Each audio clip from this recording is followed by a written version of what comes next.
Mbote mingi balandi émission na biso tozo kende wapi na sepeli su kokuta na bino na journal lelo ça dépend place bande comme si vous allez bo ekoza la pe pokwa na lelo na sepeli pe kokuta na bino na année ya sika 2017 toza bongo na janvier nanu na début nazo profiter encore pour na kopesa ba bonne année na bande konyosu oyo bolingaka mama Moi Sanza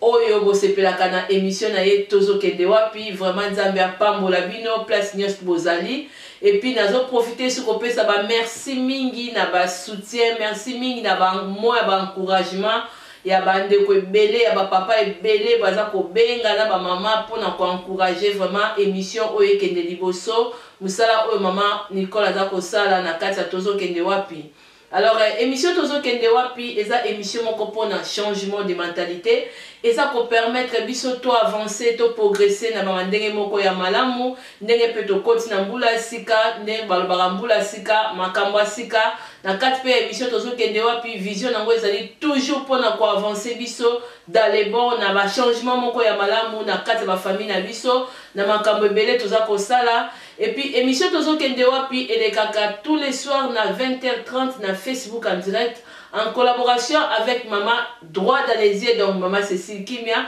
mais à cela émission na ye Droit dans les yeux na site ya Congo ya Sika na pesio pe ba gros bisous maman na biso Cécile Droit dans les yeux et puis les sous na kozamisa te pona koloba bino ke non omoni émission oyo eza vraiment soutenir wana toko kozamisa koloba ngote émission maman Nicole Moi Sanza et puis na émission ya Droit dans les yeux donc toza na ba sponsor déjà ya kata tozo kende wapi maman Moi Sanza aza na ba sponsor na ye mibale tomoni bongo maman na biso Frigence et Guerre maman oyo asali ke l'opposition na biso basi ezala vraiment bien lisse sans hydroquinone produit oyo solidaire donc maman Frigence aza ambassadrice na katia ya marque oyo azo représenter biso ba africain vis-à-vis et pas ya mindele ba Suisse oyo bazui idée ya conseil la ba africain produit oyo solidaire mais donc baza sponsor kat na émission Tozo Kende Wapi et puis toza pe lisusu na sponsor na biso couple nga na kobenga bango baza couple donc maman na biso na korolo ba ke non Henriette mais il faut na banana na FMI donc basali biso résidence libanga ya talo na Kinshasa adresse nango Rima Dimba numéro 52 donc na Kitambo na bosani pete elongo na mobile na ye papa na biso Clément Mavinga donc pona ozana besoin vraiment olala bien na si invité nanga na bombier mais ya bougera trop soko lingi vraiment olala bien ozala na vraiment ngunge déranger te o sentir que ozana ndako contacter maman Henriette na papa la biso Clément Mavinga donc kuna ezali na talo malamu sans plus tarder nazo ko la bino maintenant invité na ngai oyo na kosolane na journée à lelo na poko na lelo invité na ngai na sepeli na yambaye na mois de janvier na kata émission Tozo Kende Wapi papa na biso Masia la France mingi bayebie mais na si biso super bayebie te et c'est mon pona ko yambaye nazo zola bino ye ko tune ba question tozo kena malembe azawana na temps ya kosola ko répondre na ba question na kati ya émission Tozo Kende Wapi. Mbote papa Masia. Mbote maman Moi Sanza. Ba bonne année merci trop merci. Na sepeli vraiment ko yamba yo merci pour la invitation na yo ndengo répondre na kati ya émission Tozo Kende Wapi. Merci. Soko koko se présenter na yebi yo mais za la bande ko baza ko landa misusu ba yebi papa Masia te azanani afanda ka wapi. Je me présente donc je m'appelle Pedro Masia France. Nazali auteur-compositeur, il y a Estarce Musica na OCH. Batuming baebinga la combo ya La Force Kamit. Parce que bon, nalobelaka makambo il y a l'homme noir et nalokaka indépendance spirituelle, il y a l'homme noir, et dépendance politique et les dépendances économiques donc il y a les réseaux sociaux batiko baebinga.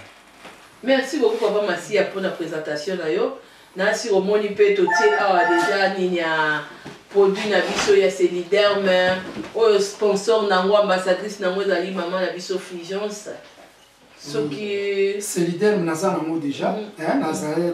nazo utiliser nango déjà. Vraiment, na conseil na ba africain ba meka ko utiliser solidaire parce que zali crème moko zali na hydroquinone te ezo sala le poso bien, yango bozo mona mo isanza, so bo mona ka le poso mo isanza ezo komaka lokola sanza, eza makambo solidaire. Donc ezali makambo secret za awa. Ce peut à la force kamit peut-être à la propre le soit bien secret à Kazali na solidaire donc nous avons évité ka basi oya kitoko au pakola solidaire kitoko danger. Merci beaucoup Papa Massi à la France, merci beaucoup. En tout cas, tous ça pour continuer toujours naïe. Tous ça na début na 4 émissions on a ba question na biso na ngi poser papa na ngai na monio se présenter wana donc na makamba musique pe donc na yo kakayo na zomo na yo na internet ba composition na yo ba musique na yo zo ko sepelisanga vraiment na façon ndenge zo kumbela mo. Premièrement na ngina tout na nous santé à musique ndenge ni. En tout cas santé à musique ezanango bien na zali ko continuer ko bosser malgré ba mabako ezali na banzela ya musique ezebele. Bon, on a dévoilé une émission Moussoussekoya, mais santé à musique, ça bien. Nous avons déjà des albums où nous avons préparé pour notre marché. En 2002, nous avons mis l'album Égalité des sexes. Nous avons évité ceux qui ont un donc voilà, et ça là qui a mboule belé pour nous avoir des albums, donc à bientôt, et nous allons marcher. Puis nous avons un programme où nous avons Kinshasa, nous avons un groupe Stars Musical. On a déplacé partout dans le monde, en Afrique, dans le pays Afrique. Projet pour l'instant la musique. Merci beaucoup Papa Massi. Oyebi nangina tout nos lisusupo. Omoni bino ba musicien. Boza wana bozote na ba façon ebele. Oui. Na sire mingi ba mona maman mo isanza pe ateyaka. Mais bino eza quand même ko la musamo esika oyo mo mali ezalaki ya éducation. Donc, côté vraiment masse na façon moko que non ganga par rapport à biso ba tout ça qui ba ko kolanda mais yo ezo kende ti musika. Oui. Mais comment la musique na yo kakango na mona même na façon ba clip là za ko tourner pardon et ça toujours ça te pose wana te mais côté la pe ba ndeko na biso misu ba sa la musique. Isusu eza un peu moins bien tiso ko étiqueter parce que ça on a 4 émissions tozo ke de wapi otolobela kapo na changement de mentalité. Alors toza na 4 émissions oyo aspect nango tolingaka ke no bande ko belé ba s'intégrer ba raisonner bien mingi surtout ba opi ba zaka na poto ba penser pour na ba éducation mingi eza pour na ba na biso na Afrique comment ndenge ya kotonga Afrique. Mais on dirait nze ba et pas na yo ba musique na yo on dirait c'est Tonga Afrique et puis on passe à un message moko que non sans que moi ba buzo beza la net monde ka baninga mususu mo ba kofinga. Pourquoi pour na la position wana? Bon position les alliés prise de conscience d'abord on a artistes militants donc nazali artistes militants contre l'illégalité. Le problème la biso et Afrique babé bisa biso na esprit hein babé bisa biso l'esprit yango monique même artiste et Afrique batambola ka babé ta musique les mususu sans message ezali ko troubler batou ezali na rolo bezali secte illumination donc ça va makamwana parce que artiste africain azala vraiment un message solidité pour na couper ça na peuple naï mais biso tant que prise de conscience ezali to beta ka musique ou le message pour peuple ayoka à développer parce que artiste azali troisième personne de la nation donc artiste c'est azali troisième personne de la nation azali na responsabilité ya côté à masse na nation tozali na ba politicien tozali na ba pasteur et tozali na ba artiste bango bazana pour na ko développer peuple à travers ba musique na bango ce qui ezali ko salama sans au contraire peut-être artiste on a cause à la commerçant ou artiste moko azali pour na distraire peuple ou azali artiste moko azali anti-nation donc voilà yango moni même na Congo ba grand artiste bazali bazo beta ba chanson moko ils sont même peuple na développement et sali kaka ba clan et sali ba plan préparé pour na détruire nation mais biso tozo sala tout tozongi ça nation congolaise na rai parce que biso toza ba ne Congo ezali nation ya bato ya Bwanya pe maele Congo faut ezala na artiste ya Bwanya pe maele Congo ezalaka Égypte eza poumon d'Afrique pays des prophètes africains nyonso oyo ekobima na Congo fo ezala bona pe mayele parce que Congo ezali leader ya Afrique voilà. Merci beaucoup Papa Masia. Nasi la toujours continuer. Na kati ya émission na nga toujours kende wa na parlera beaucoup plus au monde biso ba maman beaucoup plus que ba papa. Mais na lundi tout à l'heure le bio sala ki nzembo moko ya égalité hein. Égalité de sexe. De sexe. Pourquoi parce que message wana na pasaki message wana ya égalité de sexe c'est parce que na mona ki déjà ba moni ba divorce na poto komaki et comment lokola mode il y a un moment na yimba nzembo égalité de sexe pour na te ya communauté même à part égalité de sexe na signa pe nzembo moko obenga assistance sociale et pas madilu système so bo ki ba message wana eza ba même message na ngai donc voilà na te ki yango parce que ba biloko wana ezala un peu stoppé tout stopper parce qu'ils ont détruire ma famille, ils ont détruire bana, ils ont détruire nation entière. Voilà, il y a une prise de conscience parce que mon tour a doit prise de conscience a il y a qu'on développer la nation. Mais souvent, banzembo o ya message ils ont un succès. Ils ont un succès parce que peuple bazali pendant le niveau de développement pour comprendre ba grand artiste o bazoye babiloko mutuya peuple azali na niveau na te peuple nenga non développé balingaka ba bêtise neti ngande ngomoni aso na bikena beta siko ya bêtise mona fule kolandana naza déjà grand équilibre naza grand cas naza grand artiste na beta ka forme de qui voyait tout monde aka ba basala capable de ça. Donc sur la nappe de bête à musique qui pena au un message au comment on foule kolandanga parce que peuple bazali non développé il y a un peuple les bazali non développé balingaka ba bêtise il y a un Congo siko yozo tambula na ba musique ya bêtise surtout ezala ba sanité soko yembiango mokili mombeza simana yo mais jour peuple a comment développer ba koluka siko yo ba artiste oyo ba betaka ba musique o evanda lokola même ba Ridia sa grand artiste na mboka ya Congo abetaka musique moko eza sans bêtise qui que sera kufa tela ko emba bêtise mais to mona ya beta ba 15 ans après mon sans succès ozomona mboka na biso Congo tozali na maladie moko très grave na kanisi na ba mission ekoya to bando développer ngo malembe na mission na yo parce que mission na yo pe eza ko vanda ya moni na ye pour na vanda parce que si on a l'équipe dans la mission mususu ozabe ka ba bêtise au monde apena que non ba mabele ba kaleson ba biloko bani na parce que monde ezali ko tambola na ba bêtise wana soki pe zo sala ba bêtise na comment son a succès ya danger mo isanza na nenga blaguité so ko koti na ba bêtise on mona fou le ko yo koma eloko mususu mais tellement ozali ko vendre ces missions et ko tambola so na pas ya caméléon parce que peuple na biso tozali na niveau de développement pour tout comprendre cela. Merci beaucoup Papa Nabiso donc nga benga kaye pe lisusu ye azali sponsor oyo ke non mo isanza nga iloko te Alain Adjan de Martini de Switzerland bambote na yo ACP na réponse vraiment malamu au départ na yangi na lo balikambu ya nzembo pesa Papa Nabiso que son âme repose en paix Madilou donc oyo ya assistant social mais sikoyo na sepeli ndenge o lobby on peut congolais bazara soki kaka na banda ki Papa Masia parolier donc akoma banzembo ya pesa ba grand musicien banzembo misusu bangai kaka ba mona net que non na zo lo baraka pour le loba mais maman isanza so lo balikambo avec garantie ndenge tozo ba toujours solidaire mais ça la raison maman na ngai parce que j'ai écrit déjà plus de 400 chansons dans le répertoire. Dans les 400 chansons, et Vandeli Bino dans la Temple Stars musical, dans ma séquite. Donc, tous les langues. L'idée mis à l'écomba. Donc, donc, l'idée mis à l'écomba, n'a profité pour payer son botte, n'a maman chouchou banzo. Donc, n'a profité pour payer son botte, n'a maman n'a biso rose moulé en Allemagne. Donc, les pomba, papa Kees Milambo.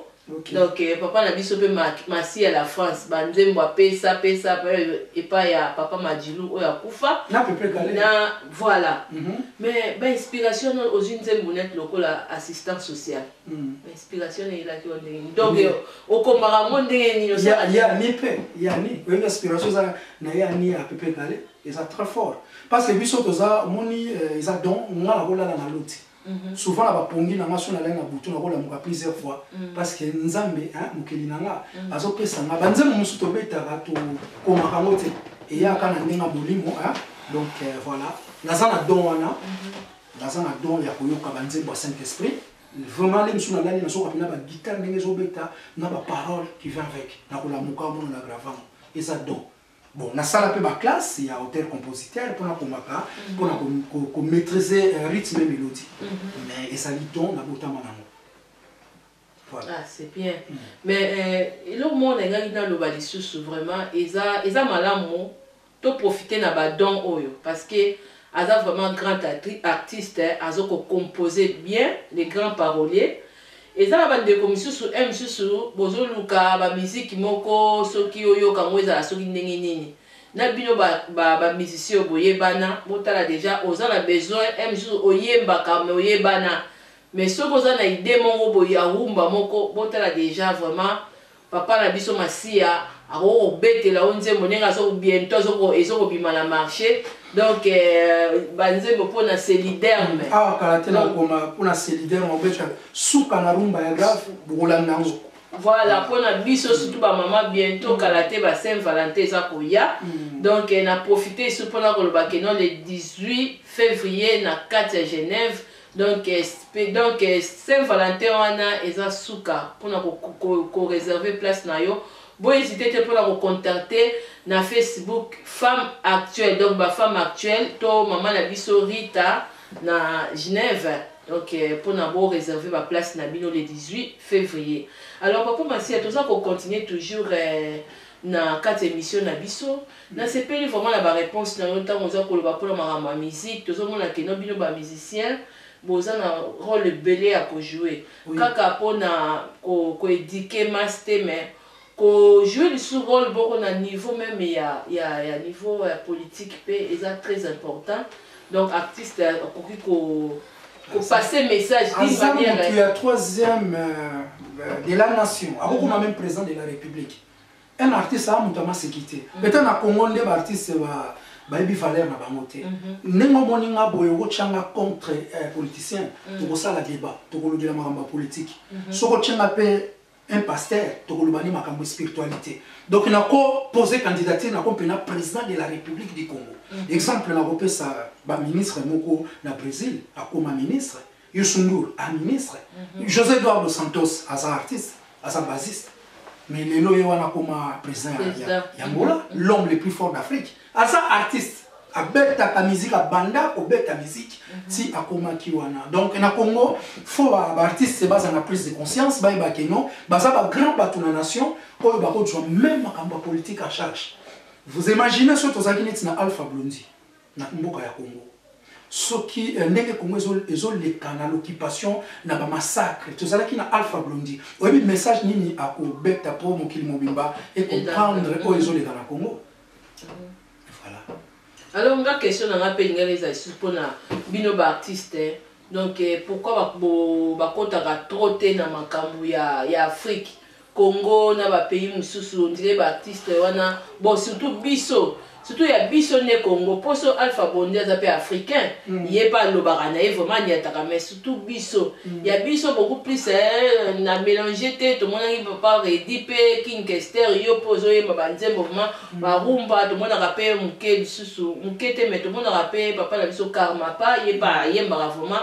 à passer un message moko bien mais c'est que pourquoi esprit wana té d'équipe de la raté que non bino ba musicien ko passer moi message moko vraiment pour na mboka pourquoi na lobby boye ça pour na ko flatter oté oza na ba vidéo belé salami na YouTube donc au monde lati tenir au monde ozoko loba surtout en mboka ozoko réveiller donc ba congolais mais donc moi ozoyemba mais okotaka na moment ya makambo mboka est-ce que ngolo ba ke boza pe capable ya ko réveiller quand même conscience ya peuple oui boza capable ya ko réveiller conscience ya peuple il faut que déjà micro bien guitare ça mundukia eza munduki ko sala guerre na pays donc artiste soit ça la prise de conscience a ko réveiller conscience ya peuple naïe mais ce qu'on dit biso na Congo ezali ko salama ça soit contraire parce que Congo ezali pays moko orphelin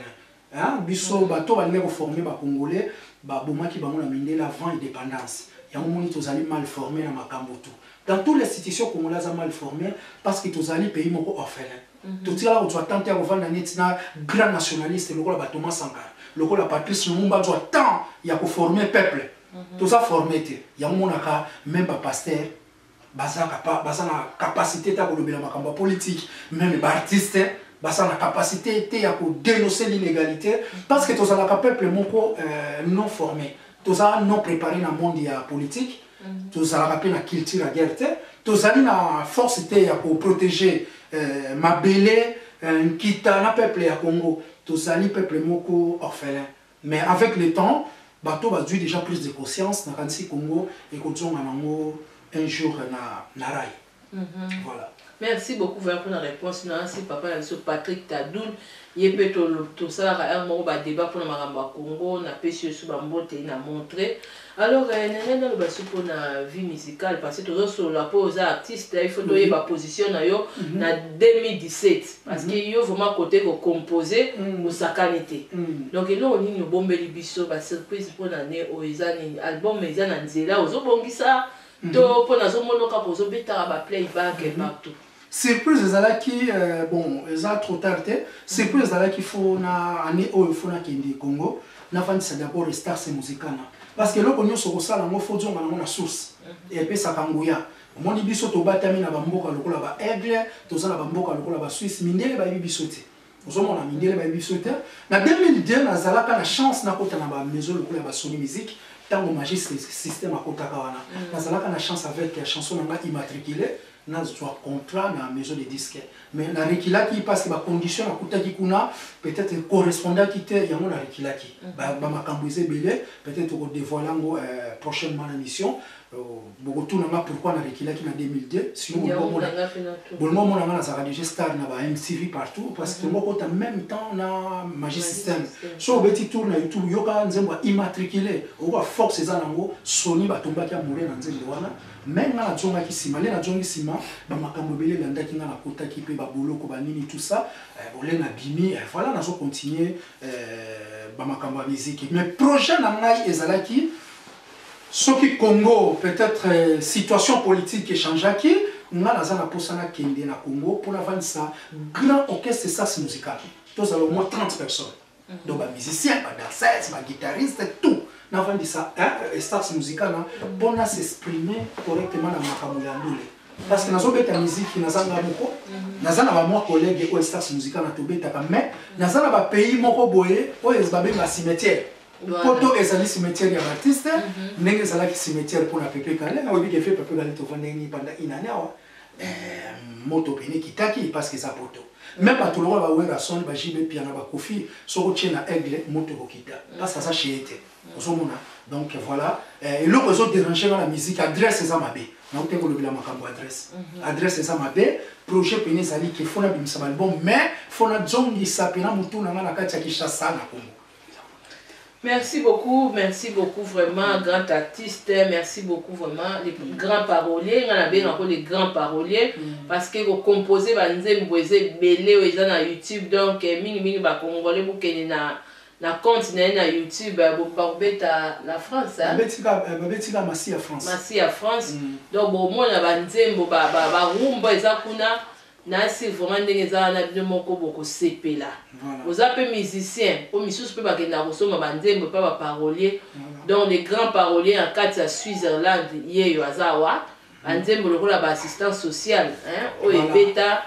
Donc vraiment ils ont malamu mingi et handicapé bandeko belé. Voilà. Alors tozo que de vers la fin la mission na biso. Ngina tuno kaka donc to conseil to message pour na classe politique ya Congo avenir nango ozomona nini et puis combat ya ba combattant avenir nango combat ya ba combattant ya biso ba combattant congolais nyonso za combattant donc na ndimi na ngate ke non ba combattant ka ni ba magana ba ba fa na ndako ndi ba linga Congo te non mutu nyonso tout à Congo mais ça a une dimension un peu différente. En tout cas, nous avons rapidement parce que le temps est un peu serré. Nous avons pour la Congo, nous avons un pays orphelin. Donc, nous avons confirmé politicien mon côté à Congo tant que grand politicien. Le coup, nous avons comparé à Gossin Neto na Bangola. Faut que nous politicien moi formé peuple. Alors que ça peuple, nous avons impérialiste. na ennemi à Congo. Au moment où les lorsqu'on tali bien les impérialistes ou Mindele, basali kotambola librement na Congo sans quiétude. Mais Togo Sanate 10 millions de Congolais basala massacré na terre Léopold Divier. Na terre Léopold. Hein? Léopold a Boma ba Congolais plus de 10 millions. Mais est-ce que la média occidental balobelango te. L'air baïko lemba partir sur le Mumba Mindele ba impérialistes les occidentaux autobenga ka multinationaux les bomi partir sur le Mumba baïko remplacer na Mobutu. To vandi na Mobutu les lembi Mobutu ba poisonner baïko remplacer na Laurent Désiré Kabila. Les lembi Laurent Désiré Kabila baïko tila biso Hippolyte Kanambe oyo azali konyoko la biso na moya lelo. Est-ce que assassinat na ba massacre tout ba osala contre peuple congolais mindele tango batambola kana ba ville ya Congo na ba village est-ce que bazala kana kobanga bazana kobanga te parce que peuple azali non formé pour na expliquer peuple que non benemi na biso ba obonga biso de génération en génération ezali ba mindele lelo soki Congo comme na l'occupation ezali programme ya ba mindele to monine Bill Clinton ayaki na ba tuti power pour bayako massacrer peuple congolais to kufi plus de 18 millions de Congolais est-ce que ba Congolais bazana conscience que monene mutazo sala ki to kufa non bazana conscience onate kino lelo donc tozali na ba makambo belé ba vrai politicien à Congo faut baya pour ba éduquer peuple congolais donc na Agustin Neto Angola éduquer qui peuple madame on melaki te mais ya moni peuple angolais bazana culture guerre soko beta lisasi na Angola ou ba en charge ba tout il parle so beti talisasi moko boye na Angola qui gale kokoya parce que bazala na nationaliste moko boye comme on Agustin Neto ateyaki peuple wana ala ki sa komela ba livre batanga na ba classe apesa ba idéologie politique à niveau ya ba livre oyo akomela ki bango ala ki sa ki ba mo pe ba vrai ennemi en pays baza banani mais biso na Congo toyibi makambo wana te ozomona à l'époque les Angolais ezali ko bunda guerre oyebi ki Angola na passeport na bazali interdit ya en Afrique du Sud mais biso tozomona ba Rwandais bazokota bazo massacrer ba frère na biso mais biso tozali ko bota na ba Rwandais ba artiste na so bazokende ko beta ba ndombolo kuna parce que tozana prise de conscience te alors nazana regret à trop Congo faut être un vrai politicien pour éduquer le peuple congolais ayeba pena soki nani azali ennemi nakanisi nazali kosuki samuke idéologie aba combattant na bandi combat en 1996 na vandaka na ville de Veveil les tous ça la révolution nazali qui conscient que révolution na biso ekosimba te eza lokola olingo obala mwana na famille moko boye papa na lobino ko bala été parce que yebi mwana ale mso ofanda na libala te eza lokola nga na yebi le to bandi ba combat ya ki combattant tozala ki prêter ya kosala révolution parce que tobina ki trop bandombolo Zénith l'Olympia tout ça qui na prise de conscience te subitement to koti na révolution et yango bozomona que non ils sont simbatés parce que d'abord un tous a mal organisé tous a la organisation mon côté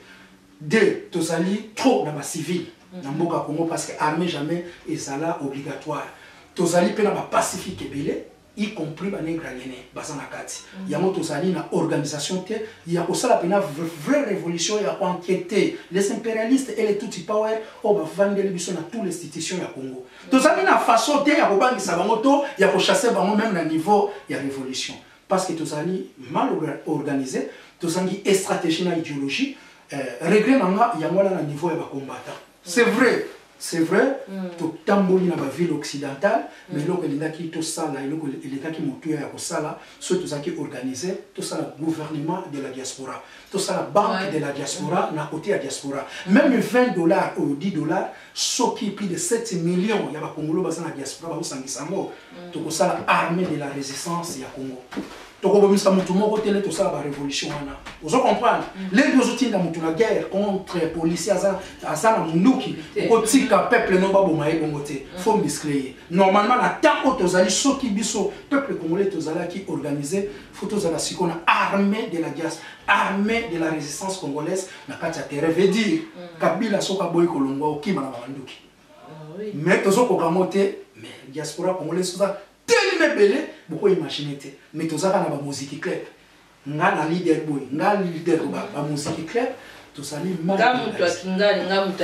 et voilà merci beaucoup vraiment merci beaucoup papa Massi ezalaki vraiment plaisir ya ko yamba yo ya ko yeba nanu yo vie musicale na yo ya koyeba non pardon ba projet ni nous en 2017 pour la vie à musique.